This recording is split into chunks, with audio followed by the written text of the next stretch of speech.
ડાંગની આયુર્વેદિક જડીબુટીથી બનેલી આ અલગ અલગ પ્રકારની વેરાયટી છે જે આ આપણા દેશમાં થાય છે।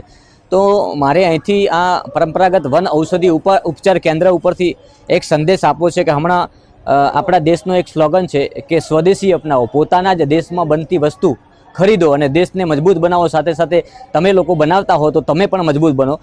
કઈ કઈ પ્રકારની વસ્તુ છે ને કેવા પ્રકારની આમાં ક્યાં વાપરવાની હોય આ બધી? આ અમારા ડાંગ જિલ્લાના જંગલોમાં મળતી હરેક નવી નવી વનૌષધિ જે અમારા વડીલો જે કરતા હતા એ વનૌષધિને આજે અમે લોકોને બતાવવા, પ્રદર્શની અને અમારું વેચાણ થાય એ માધ્યમથી અમે આ વનૌષધિને અમારા સાહેબ લોકો જોડે આ ટ્રાઇબલ ક્રાફ્ટમાં અમે આ વનૌષધિને લઈને લોકોને પ્રદર્શની અને વેચાણ અર્થે અમે આ જે ઓરિજિનલ વનૌષધિ જે વનમાં મળતી વનૌષધિને અમે લઈને અમારા સાહેબ લોકો જે અમને ક્રાફ્ટ કરાવતા હોય તો અમારો ઉદ્દેશ્ય છે કે અમે લોકોને અમારા ભારતવાસીઓને આપણા ભારતના જે લોકો છે એ લોકોને આ વસ્તુઓ છે તો બતાવવી અને એના ઉપર વાળવાના પ્રયત્ન કરીએ।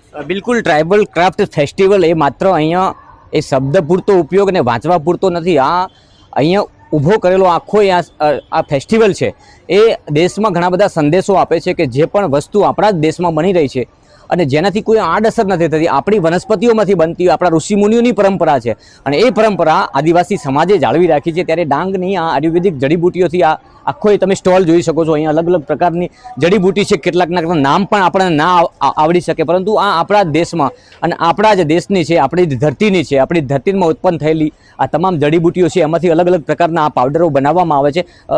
કઈ કઈ આ શેમાં કામ આવે પાવડર જે છે? આ સુગરની દવા છે।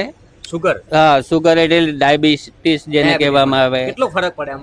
એમાં જે આપણે સુગરની દવા, જે ડૉક્ટરની દવા આપણે ખાઈ આખી જિંદગી આપણને ખાવી પડતી હોય એ દવા નહીં કરીને 3.5 થી 4 મહિના જો આપણે રેગ્યુલરી પીધી હોય તો સુગર આપણા શરીરમાંથી જતું નથી, પરંતુ એ જે સુગર લેવલ માત્રામાં આપણું જીવન જે નોર્મલ શરીર થઈ શકે કાયમ માટે દવા ગળવાની જરૂર પડતી નથી અને થોડીક પરેજી હોય તો કાયમ માટેની જે સુગરની જે તકલીફ મટી શકે છે। કહેવાનો મતલબ કે એ સુગર શરીરમાંથી ગાયબ નથી થતું, સુગર તો શરીરમાં હોય જ, હા હોય જ, પરંતુ એ લેવલ માત્રામાં શરીરને કંટ્રોલ કરી શકે।